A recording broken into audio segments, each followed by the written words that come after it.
Hello, my friends, and welcome to a review of a game that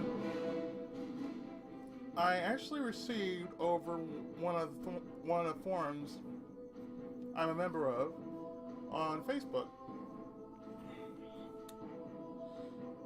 Now, mind you, what I'm playing is a beta of this game. It's called Mysterious Realms, and it plays, from what I've seen, like Puzzle Quest. So we're actually going to take a look at it and jump into this, and I'm going to give my honest opinion about it. So far, from what I can tell, it's basically like this, something like a borderless window.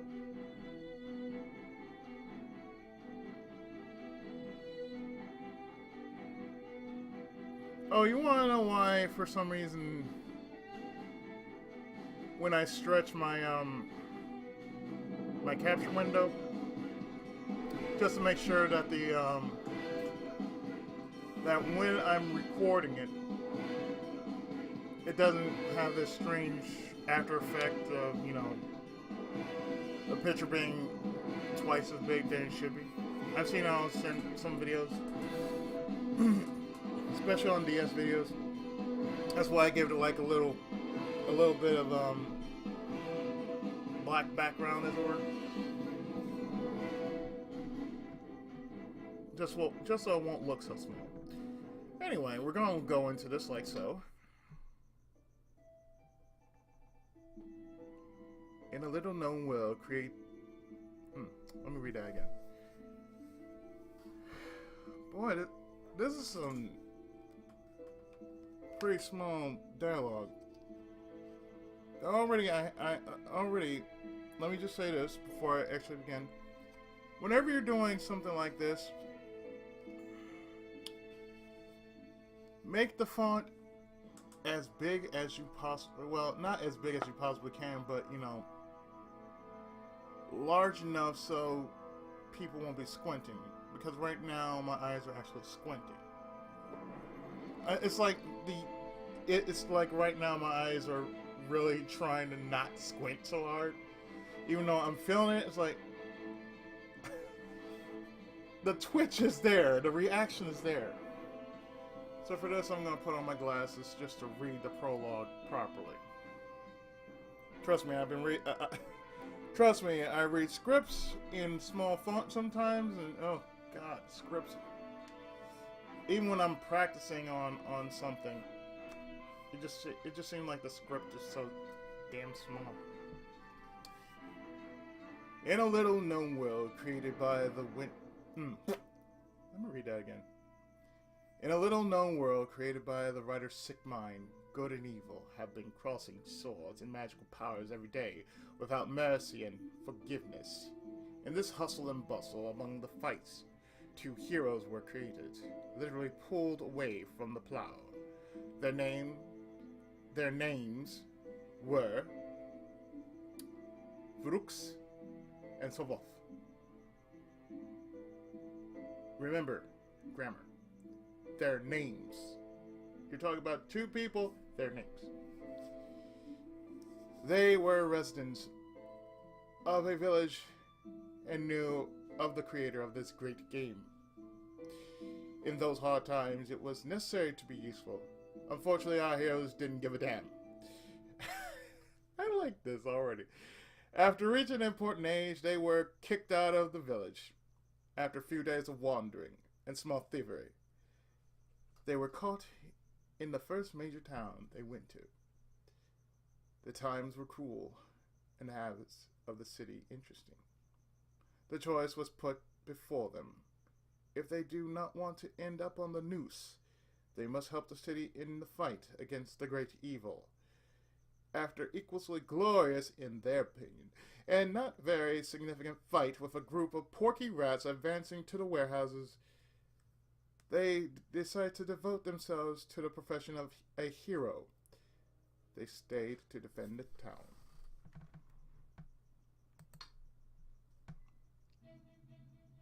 Uh-huh. Welcome to Mysterious Realms RPG.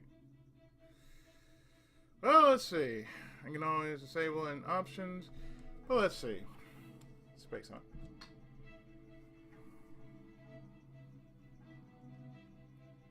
In this game, you control two groups of heroes. Oh, wait. In Mysterious Realms, you control a group of two heroes.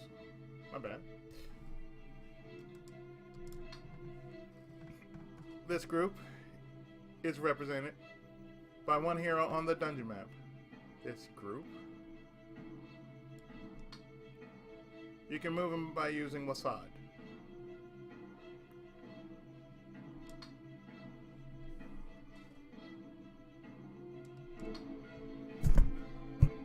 Wasad controls, huh?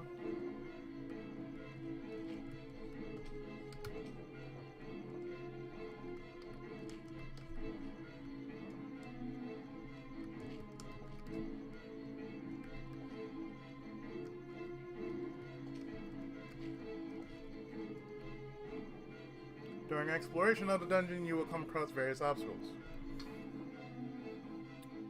Objects. Events. Enemies. You can examine objects using E. Now use this button to examine these two barrels and remains when you are near them.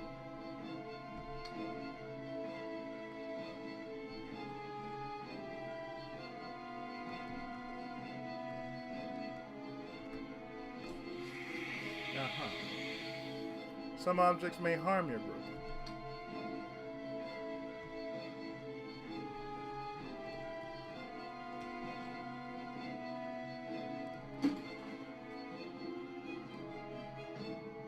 Click on the item with the left mouse button to add it to the inventory.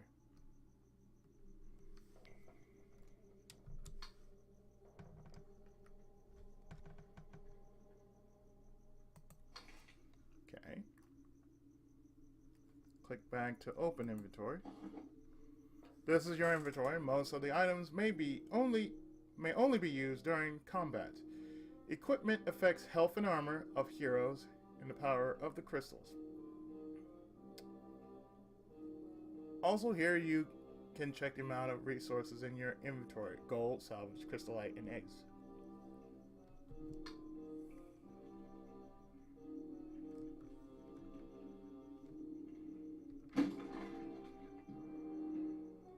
Now you can attack this group of enemies.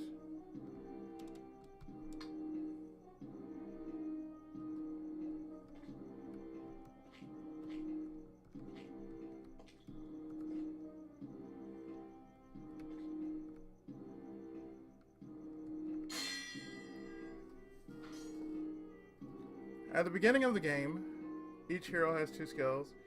Each skill has its cost in aura. There are four main colors of aura in this game: red, blue, yellow, and green. To activate a skill, you must have auras of required colors first. You can generate such aura by playing crystal in the corresponding color. Red crystal generates red aura. Blue generates blue aura, and so on. One crystal always generates one aura. Playing crystal means attacking the enemy with a crystal in the desired color. It is important that each aura is available to use only for the hero who generated it. If you end his move, any unused auras will disappear. Press F1 to select the goblin as a target. You can also do it by clicking on it.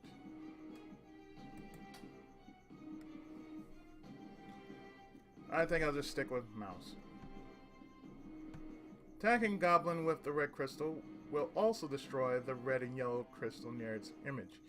If during the same turn you destroy the blue crystal as well, you will deal additional damage.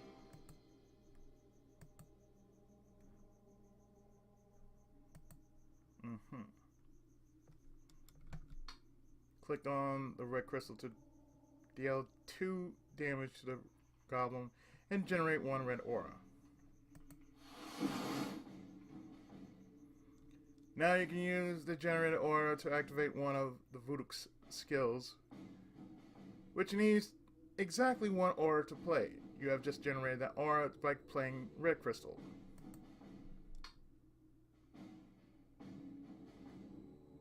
Click on skill item or press 1 to attack the goblin. Using that skill will consume the aura.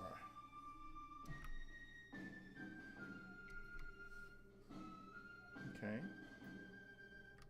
Which one were we talking about?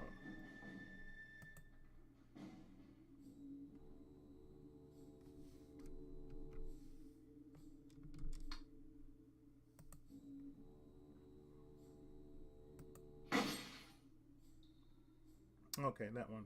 Excellent. As mentioned before, attack enemies has 2 crystals on its right side of the image. The red and yellow one was just destroyed when Voodoo attacked the enemy with a red crystal.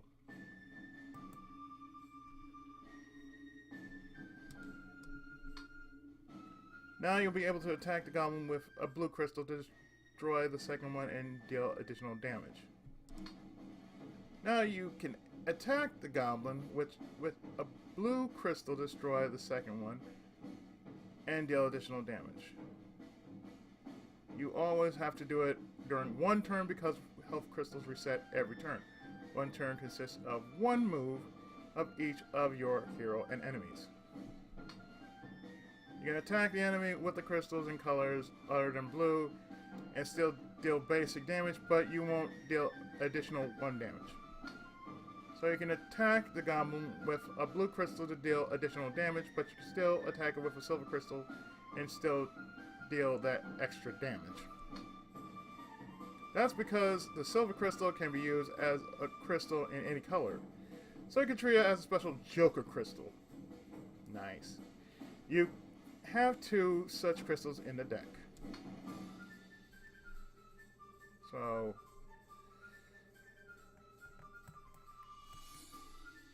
there.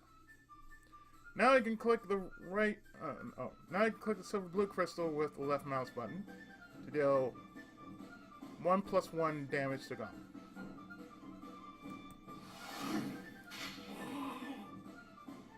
Achievements? Check.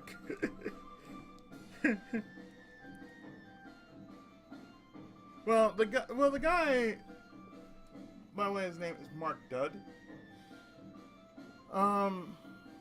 Well, he sent to me free on Steam via code. So, as I will be going through this for at least, I think, a good 30-40 minutes, I'll just share what I honestly think about it, and on top of that, give a bit of a word about it. Click on items to pick them up. Loot is gold and remains. Gold is used by item, remains will be converted to salvage. Once you collect 20 salvage, you will gain a random extra item. That makes sense. Each hero can play up to 2 crystals in any color during his move. You can also use 1 item per hero's move.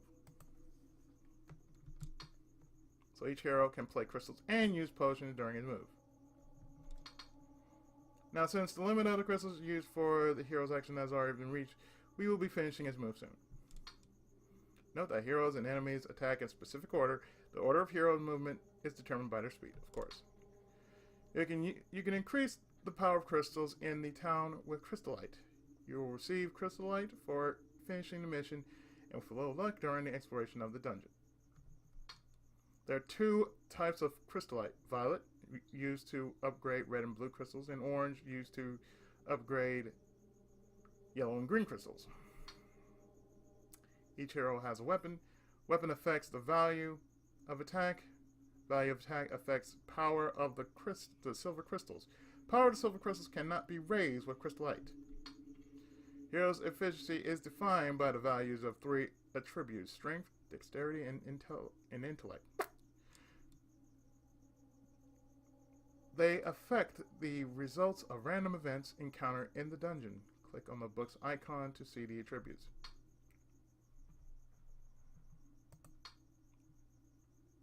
Each hero gains experience after finishing the mission. Thanks to it, they will advance to next levels up to 5. Hover over the bar at the attributes to see the current XP value of given hero. From previously unmentioned values, armor reduces damage received by heroes. For instance, Vorux has 2 armor, which will reduce upcoming damage by 1. If you want to check the power of all your crystals, click the red crystal. If you want to check the power of all your crystals, click on the red crystal icon. Forgive me, I'm a bit tired. You have a total of 18 crystals in the deck. You can draw up to 5 of them each turn. Once your deck is empty, it's replenished by the same set of crystals. The numbers under the crystals represent their power. So in this example, you have 4 red crystals. 2 of them deal 2 damage, and 2 deals 1 damage during the attack. If the given number is red, it means that the corresponding crystal has already been played. This one during an attack on the goblin, you will recover it once your deck is replenished. If the number is yellow, it means that the corresponding crystal in your hand, if it's white, is still in your deck.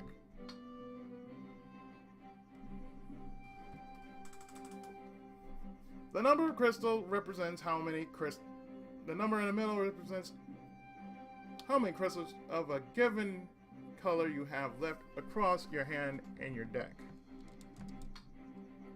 The small panel on the crystal info shows the basic information, which are number of turns, bonus experience. It will be added to the experience received after the mission. It can be obtained by killing creatures, facing events, and so forth. You will receive this experience even if the mission is unsuccessful. Each unused salvage will be converted to XP at the end of the mission. Enemy's health modifier. Every 10th turn, health of a common enemy increases by 10% of the base value, so time is of the essence. After playing crystals and using skills, you know, I could be done with this right now. After playing crystals and using skills or items during the combat, you can end the move of a hero, and we will do it very soon. After heroes move, which doctors will be next? Each enemy can use either the basic attack or special skill. Enemy can use its special ability only if the color of an active crystal is the same as one of the colors at a given ability. Otherwise, it will be basic attack, which will hit one hero for X. Depends on enemy damage. Special abilities colors. Special abilities. Colors of which doctor's ability are blue and yellow, which means that it will use its special ability whenever blue or yellow crystal is active.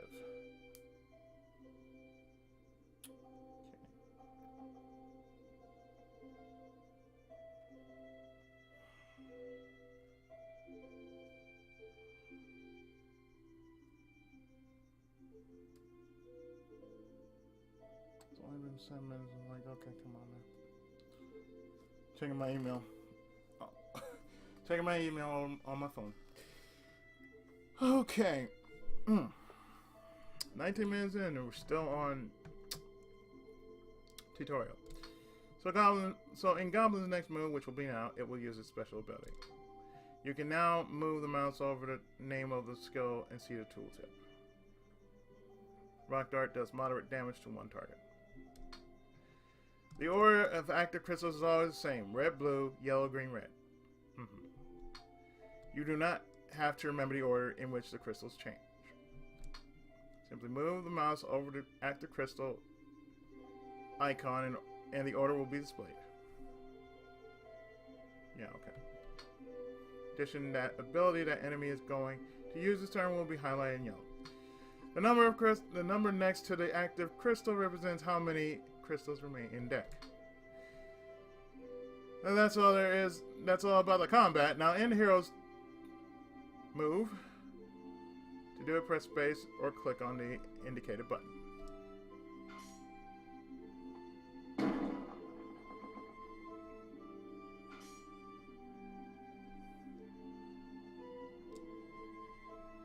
So it'll be like this, this, this.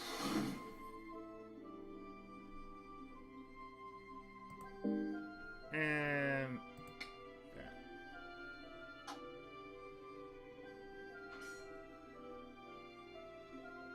So I'm basically using colors to beat my enemy. So it'll be this. Well, it'll be this, this, and this. Faded fur. The sign is worth four salads. Okay.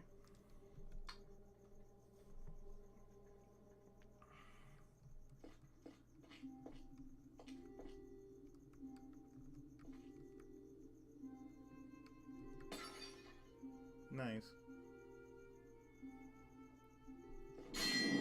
Okay.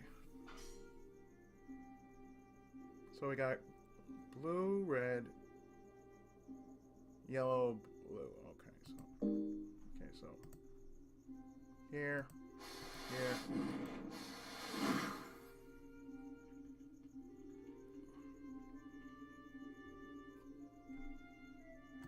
And my turn.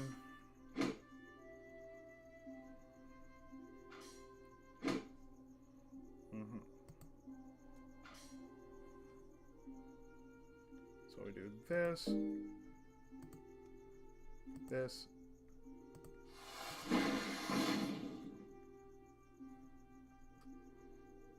and my turn.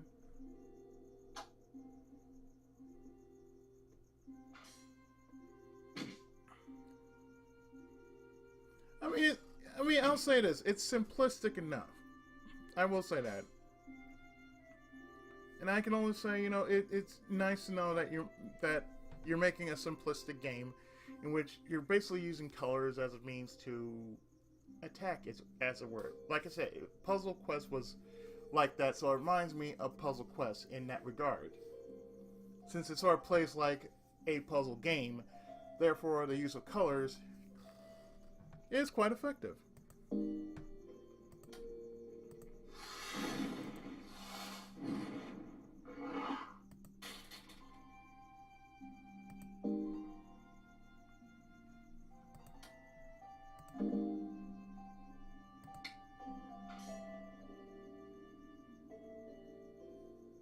So it's not bad in its own regard.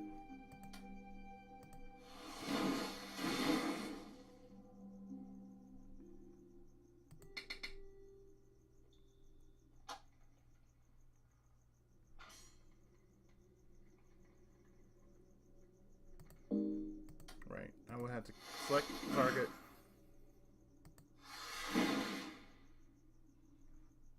And in my turn,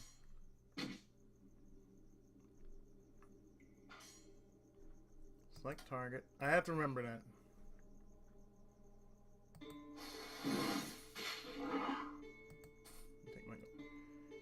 And it's now for, and it's time for the last part of the tutorial. Encounter of random events.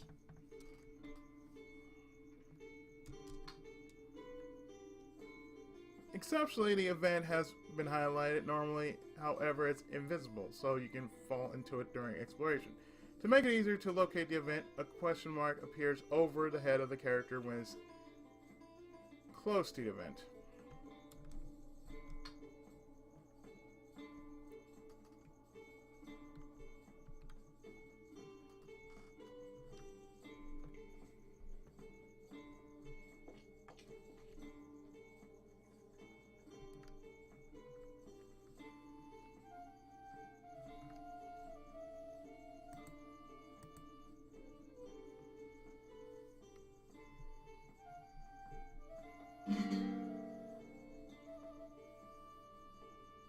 You can try to decipher these inscriptions.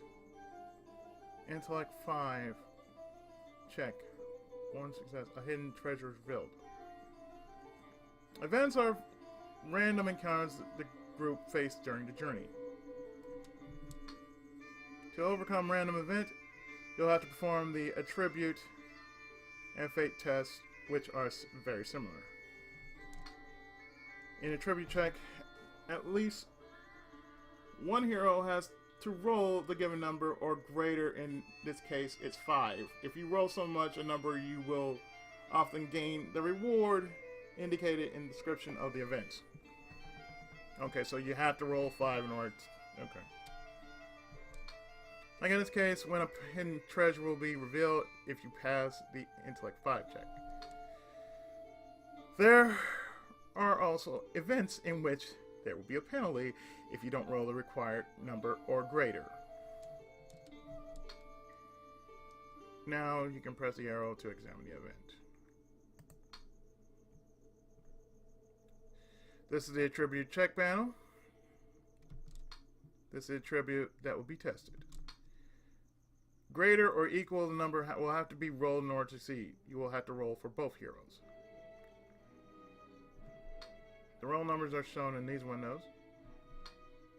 This is the range from which the result will be rolled.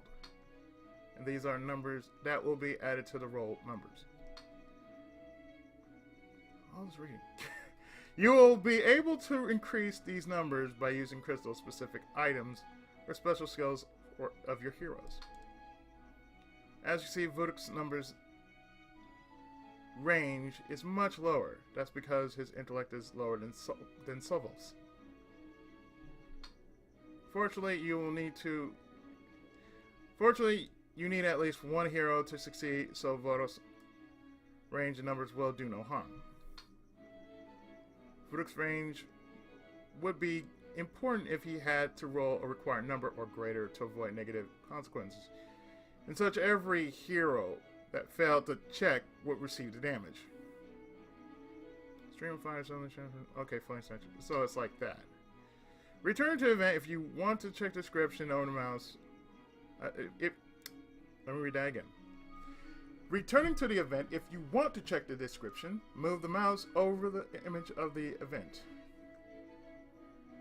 Like so.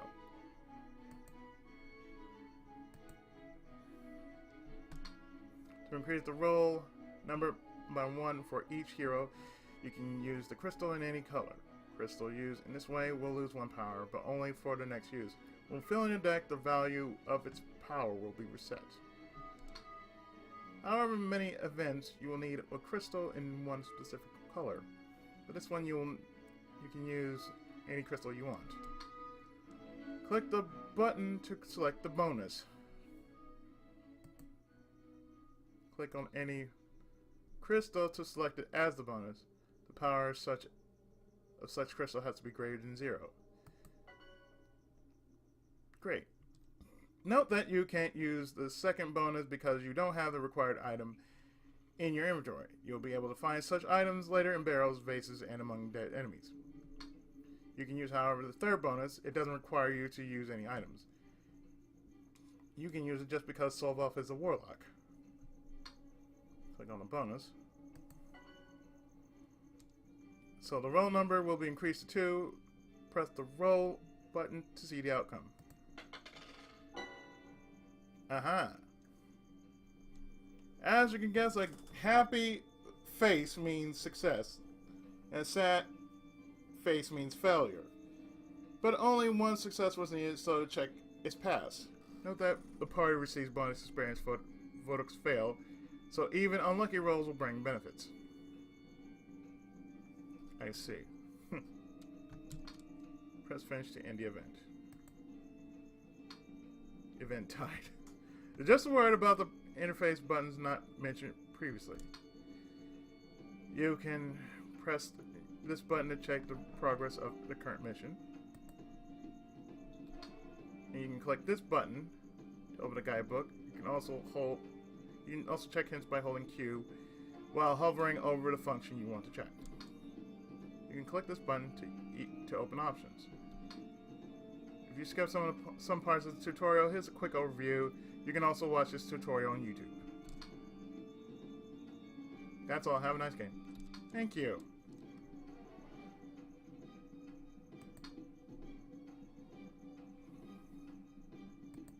So, that's our mission.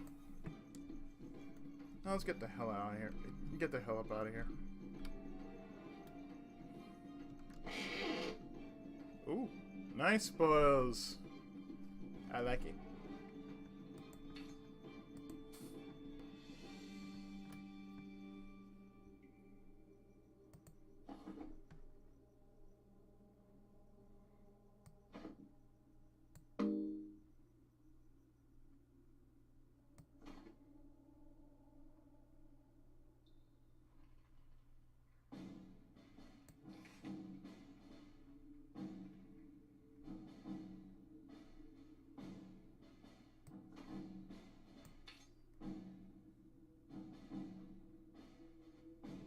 See, that's +1 attack, +2 to health.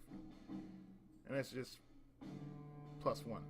Level 0 versus level 1. Yeah, that's good.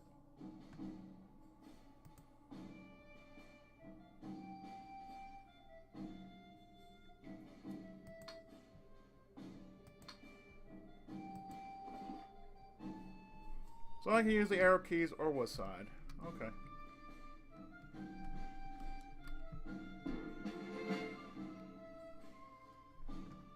So let's go to town.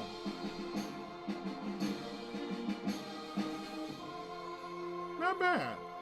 Okay. Got a few achievements out of it, which is good.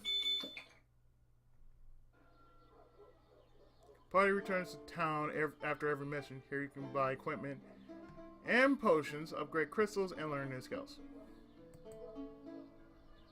During your first visit, it's good to go to the blacksmith and witch. After proper preparations, you can set out on a mission. While on the main city screen, hold Q to highlight all buildings and see their functions.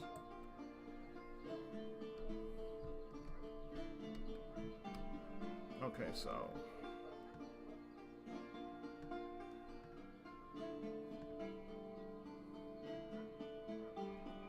blacksmith's right here, witch is right over here. That's the merchant, that's the oracle.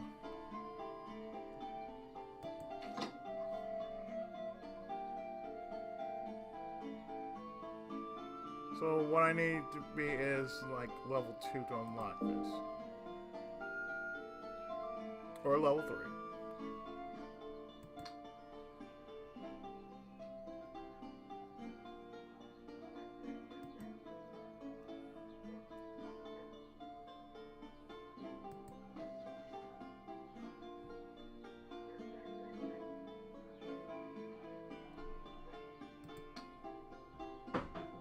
Okay, that's the oracle. Each of the heroes may know more and more skills as they level up. Up to 4 skills may be active at any one time. For example, on the second level, Warlock may know up to 5 skills, of which a maximum of 4 of them may be active. Okay, so they had to be leveled in order to do the following. Okay.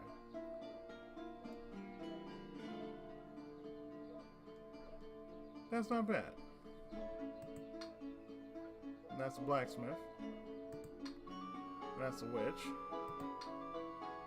Okay. So since I went through the tutorial, I'm able to stretch it for about, say, an hour. Okay, so there's not much I can actually do here unless I am leveled.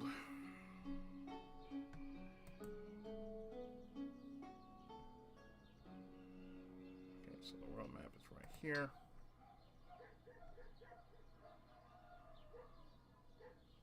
Let's see what we got to look at.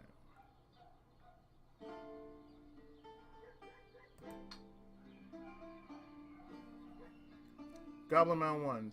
The city builds fortifications, but still the danger lurks on them behind the palisade. Any help will certainly be rewarded accordingly.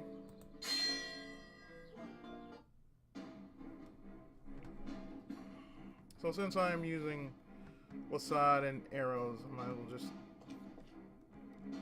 do this. Find some gold. We'll take the gold. So, now that we're getting into, say, the meat and potatoes of the game, well, first and foremost, this is not bad. Like I said, it's simple. And I do not mind a game that is simple.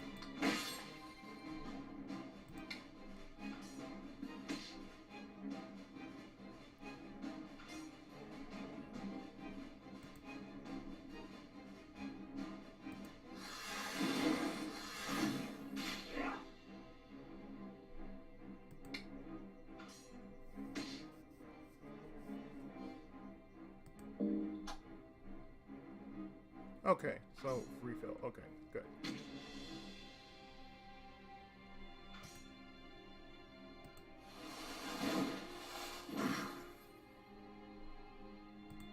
I am my turn. But like I said, it is very simplistic, and not many games of this caliber isn't very simplistic, because it has to be all complicated as all get out.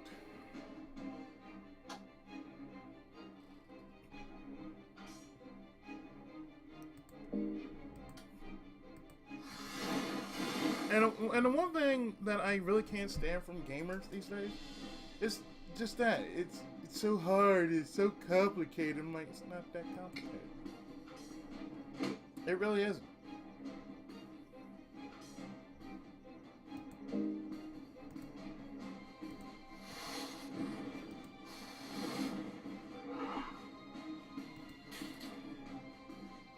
Scavenger 1. Okay.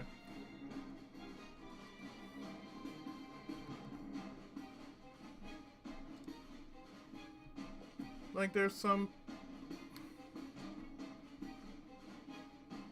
It's like, you know, it's that hard. It's not really that hard. Ambush. Someone is sneaking behind the party. Do agility 3.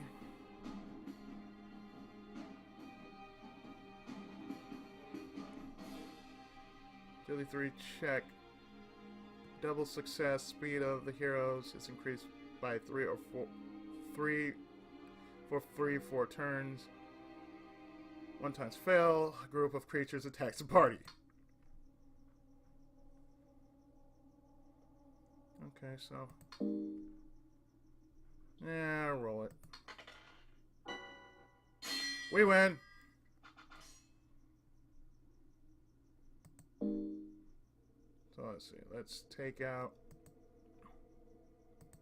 this.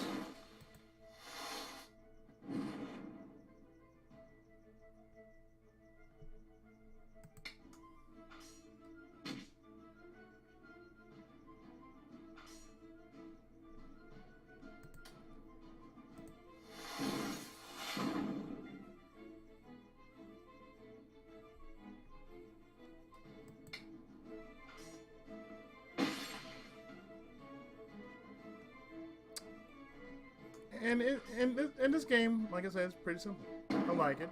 It's okay.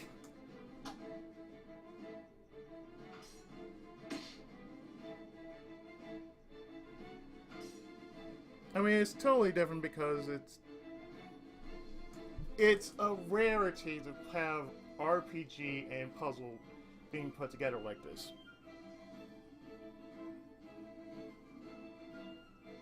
And this being a pretty damn good beta, you know, this is okay in my book. Another thing I had to point out is that if you're a game developer, especially if you're an indie game developer, don't be sorry for your creation. I mean, I've seen too many indie developers not put in much time and effort like I'm seeing here. This is being put with enough time and effort.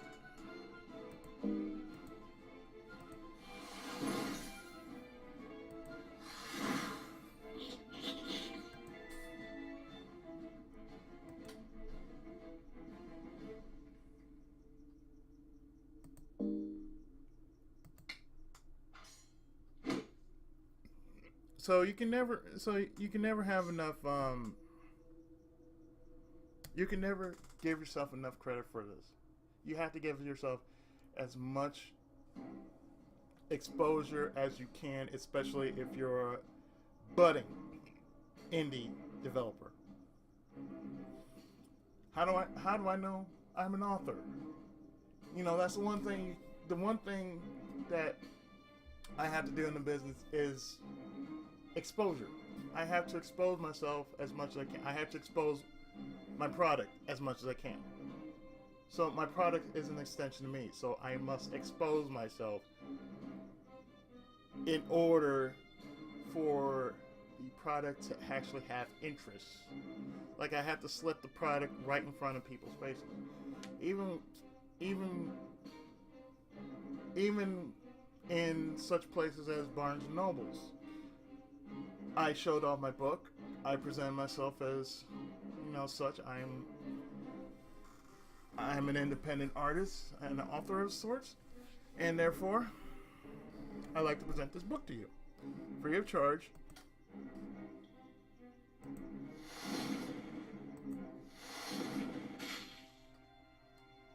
Because, out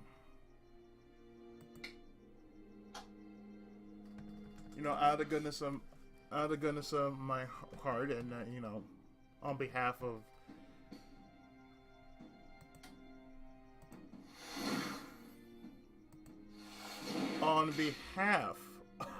of my company, I present this to you.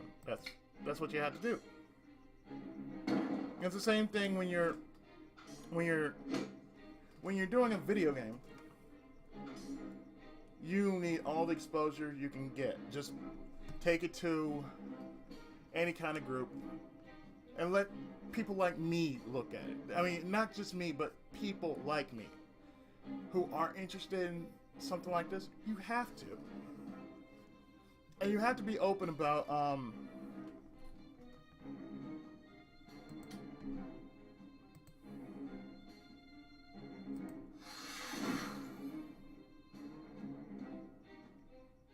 you have to be open about it. You just can't say, well, I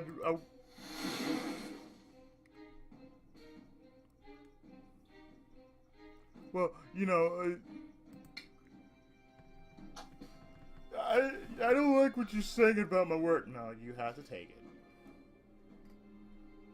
It's not gonna kill you if you take criticism. And it's not gonna kill you if you take that criticism to, say, better the game, better your project. Because, there's some people out there that will not give you the benefit of the doubt, and they can be cruel and they can be harsh. But the thing is, you have to just take it as is.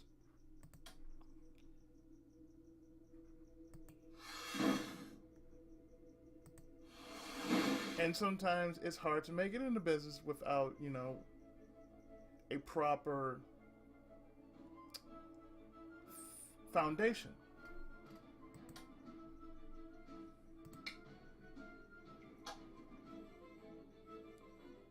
I mean, being an author is tough. Because it's kind of hard to make an idea work for you.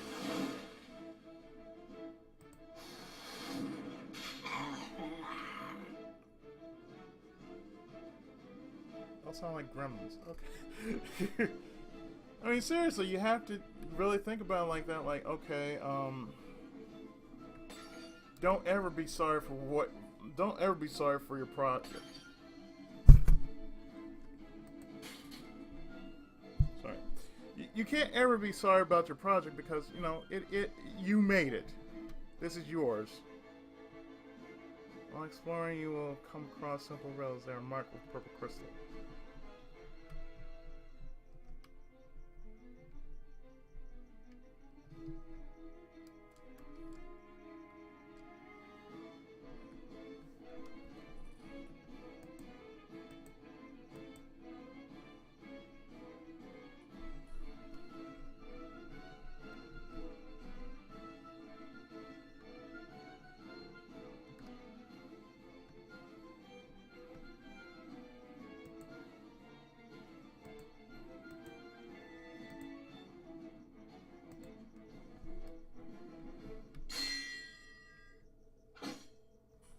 Really?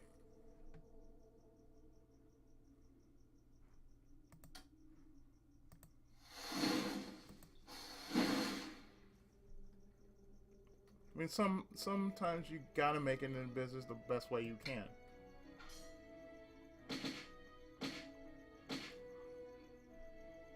So it's like this. I approve of what you're doing, man.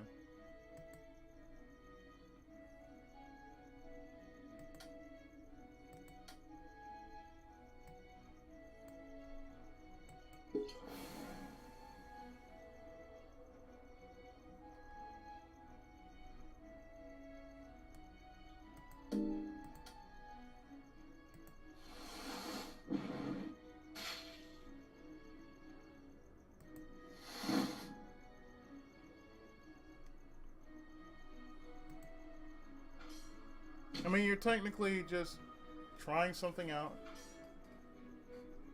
Something that basically have not been done in a long time.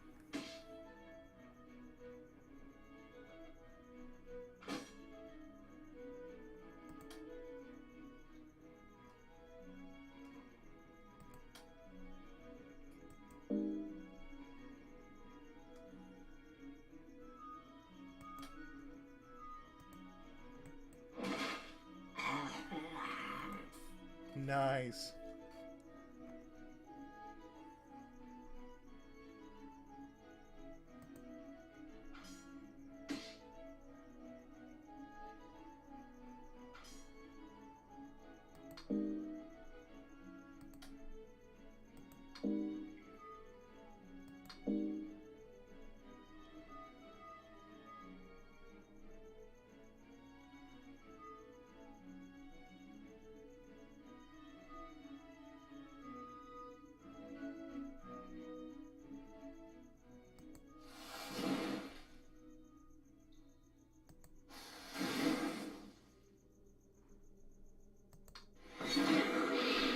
Nice. Very nice.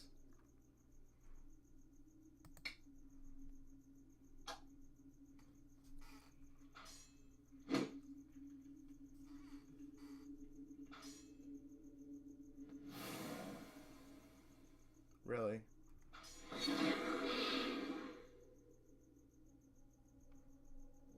Well, not bad.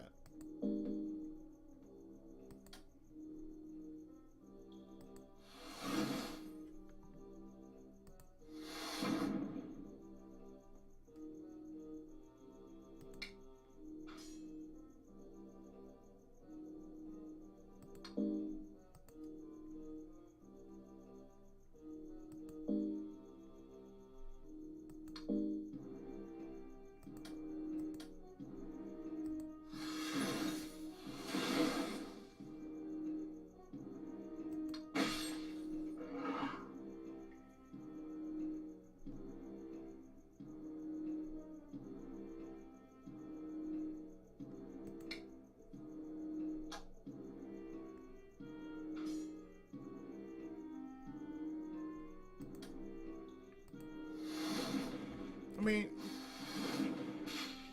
if you are actually going to, make sure.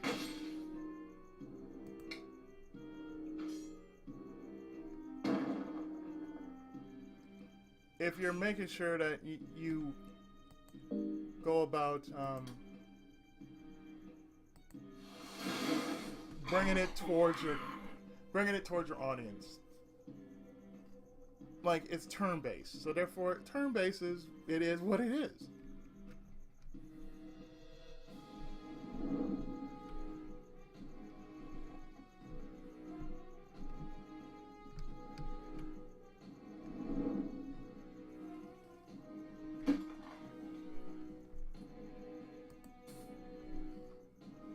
Deep pockets.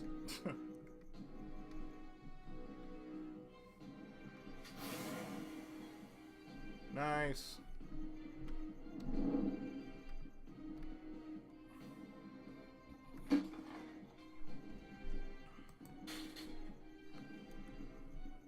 Oh, what am I doing? Pushing the wrong button. That's what I'm doing.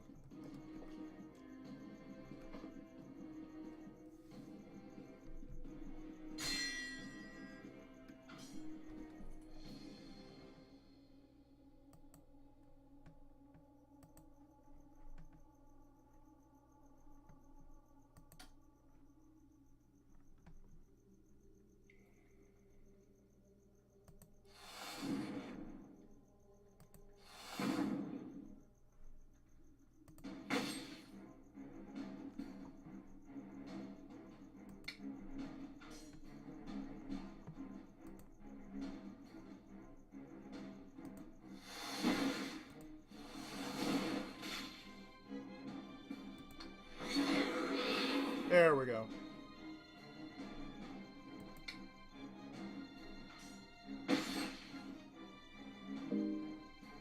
Oof.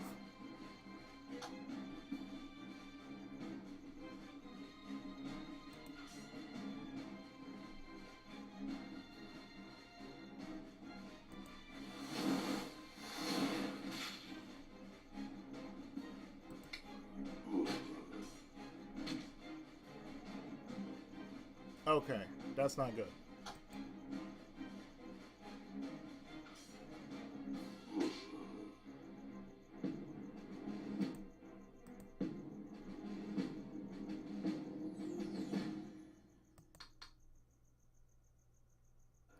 Well, at least, you know, you still get some goodies out of it. So it's not like it's terribly it's terribly bad.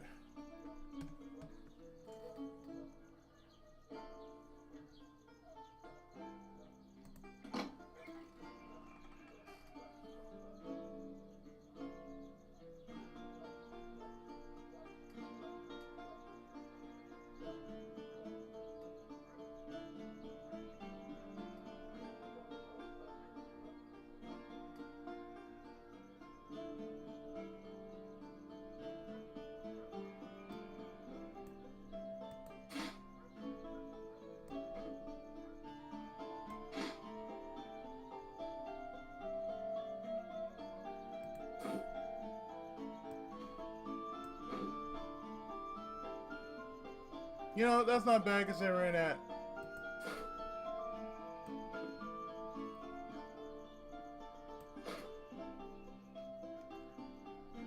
it really is not bad after all that, you know.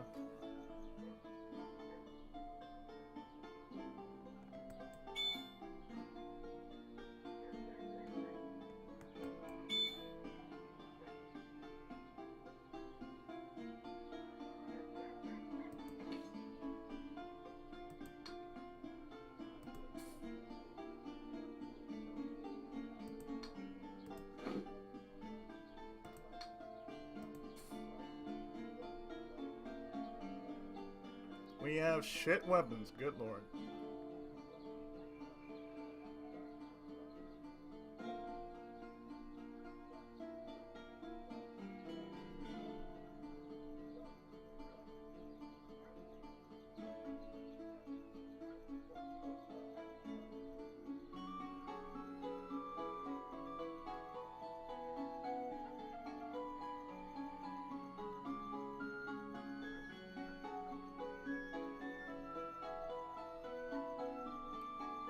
You know what?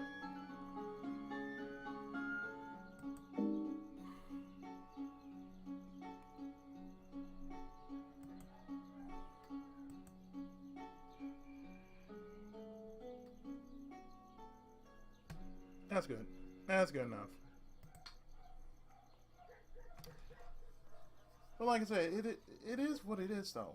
I mean, I like it. It's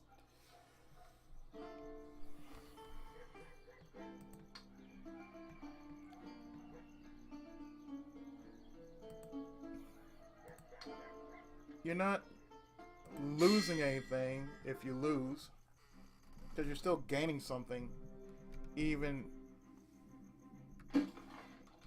even if you don't win everything, you can still gain a little something.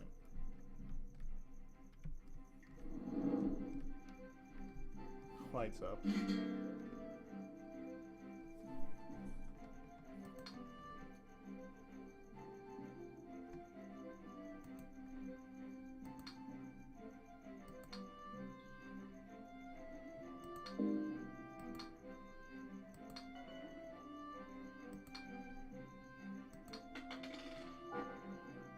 What?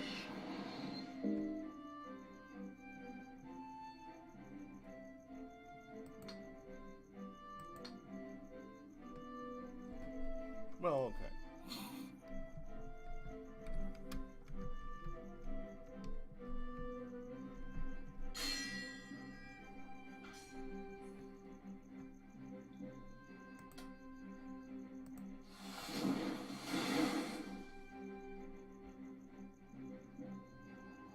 I mean, this is something different, you know.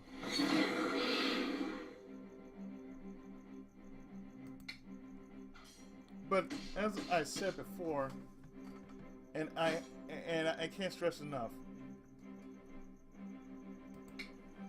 never be afraid to expose your product to a viewing audience. In this case, you have to expose what you got.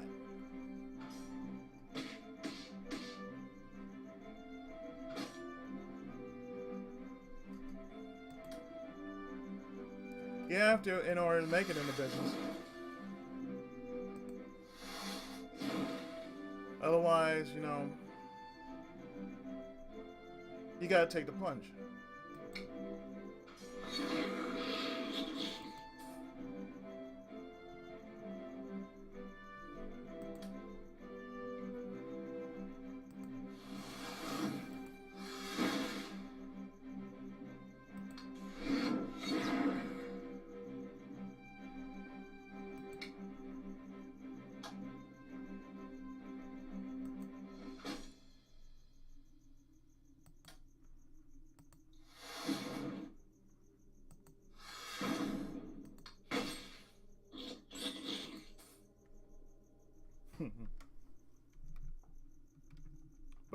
But you know, if it works, you know, go for it. Mushroom poisoning. Okay. You got another achievement for it. Pretty good.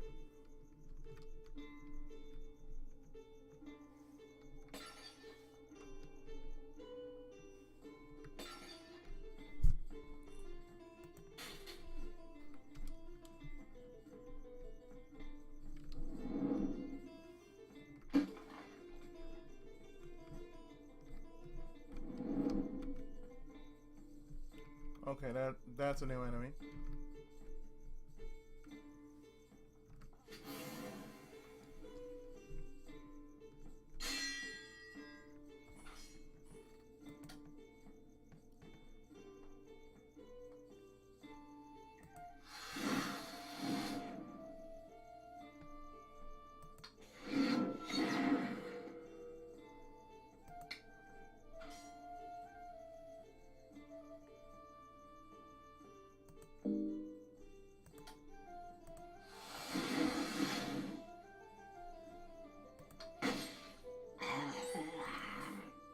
Very nice.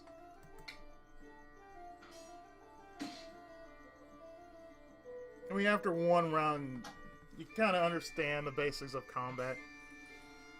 I think that's the downside of most RPGs these days. When you lose people in this most simplest form, where, you know, as far as combat is concerned, never lose your audience when it comes down to combat.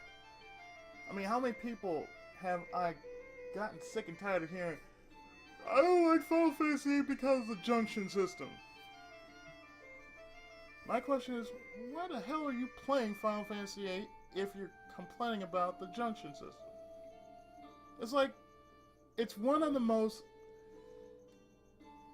Final Fantasy has to be one of the most god-awful franchises to be bitched about, or be bitched upon, just because I don't understand this.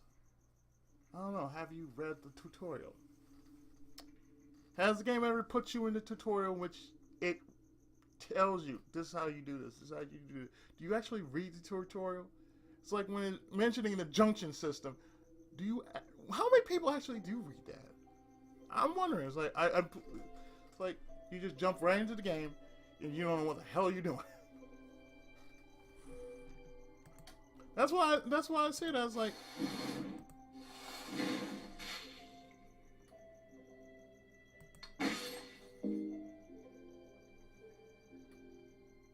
then what's the point of actually doing that? Of actually playing a game if you don't understand it. You don't have the full concept of it.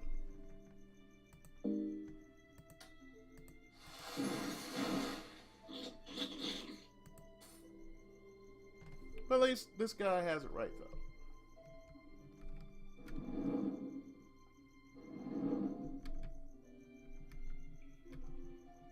This guy has it down to a simple art form, which Oh, hey,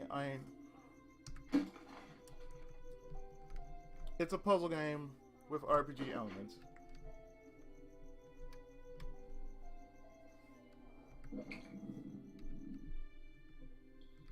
Nothing wrong with that.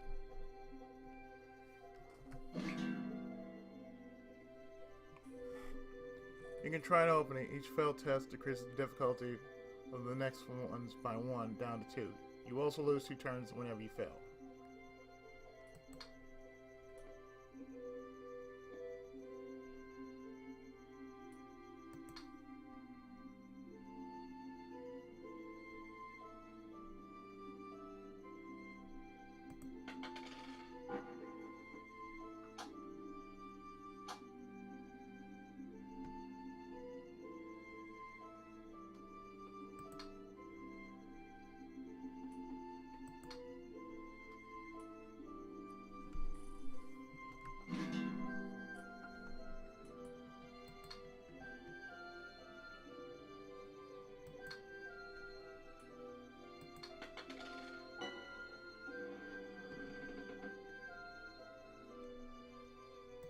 Finally. And I am rewarded for my efforts. Bug shoes. And 3 mana potions. I'm not gonna say no to that. How could I say no to that? That's awesome.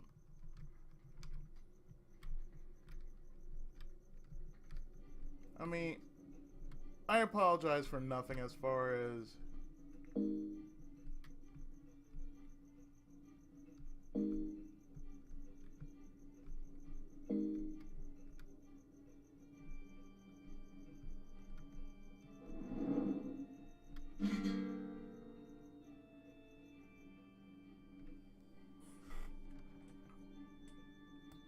just because, oh hey, I'm trying this out.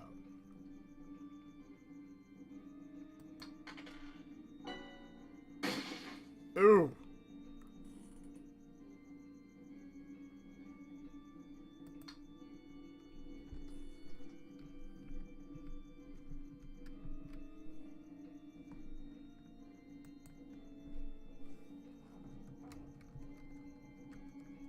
Oh, right, spoils.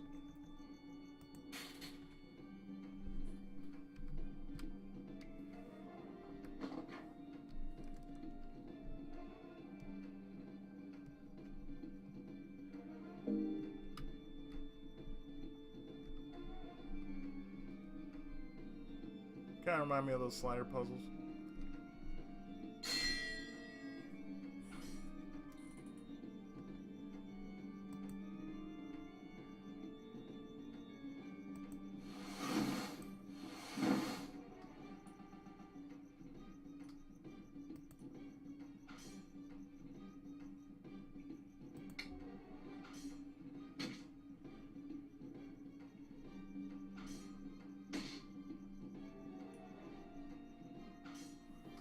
Oh, really, you bet?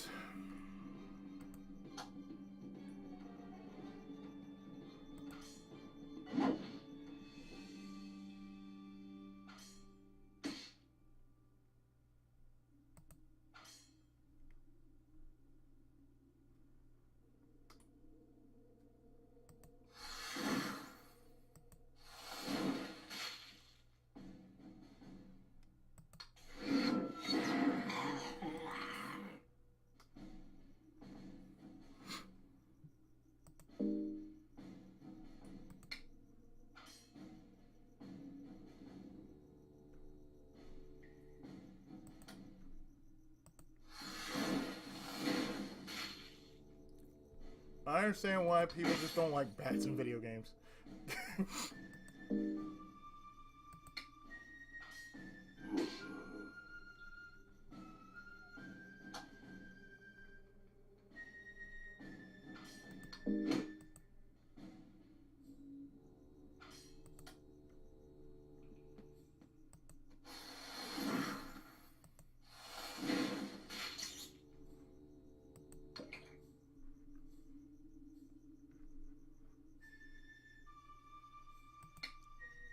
Let me just say, That tamer was a real dick.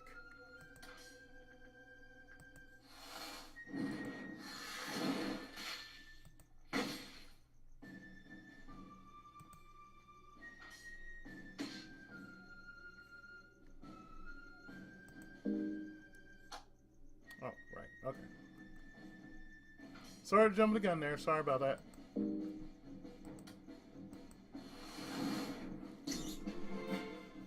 That was close. No kidding.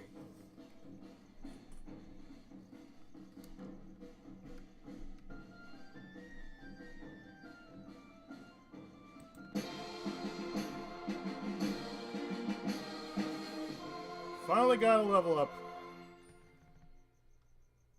Nice. So it's 350. Okay. It's not bad though.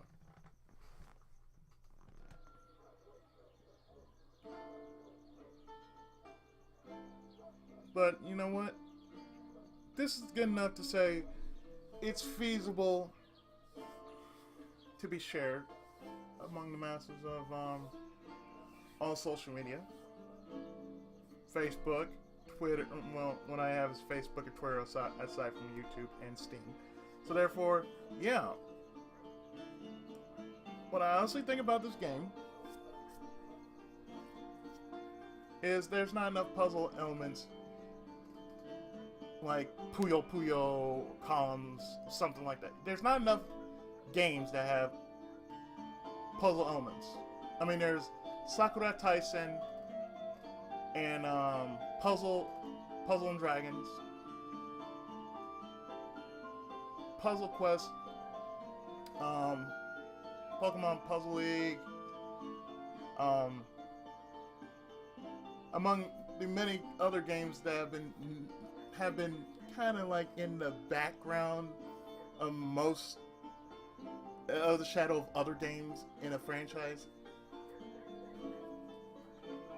And I have to say, for those who like puzzle-oriented RPGs, in the vein of say Tetris or Puyo Puyo or even Puzzle Quest, I recommend you try this game. I honestly do. I recommend you try this game.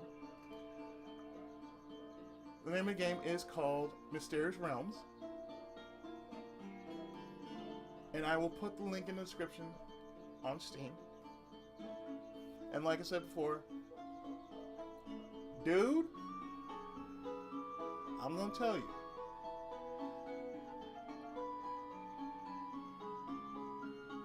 You do little tweaks as much as you can just to make the game flow a lot smoother, and I'd say a lot more. Keep it fair. Don't make it too hard, and don't make it too easy. But keep it to moderate, because gamers these days just don't have what we like to call in the business patience. I've been a gamer for, say,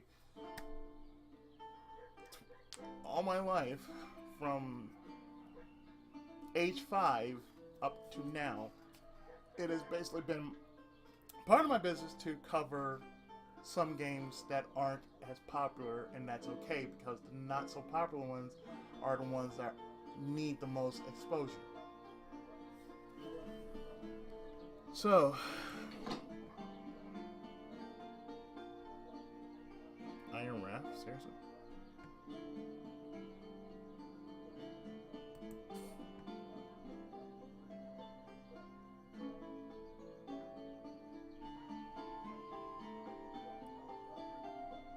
That looks like an iron helmet.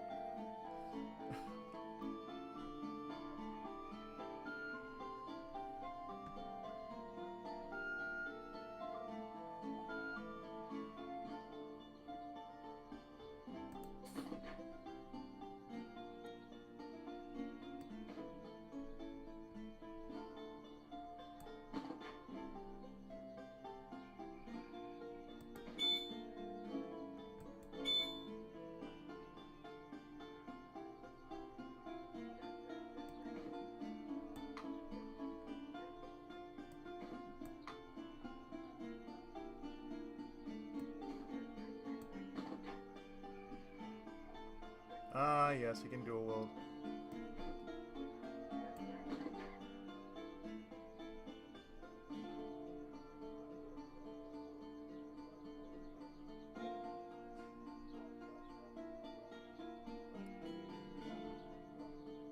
But as I said before, this is a nifty game, and anyone who wants a challenge, please do so. Try it for yourself.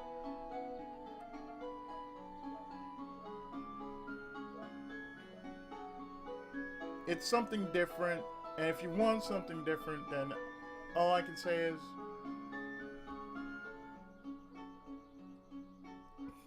go for it.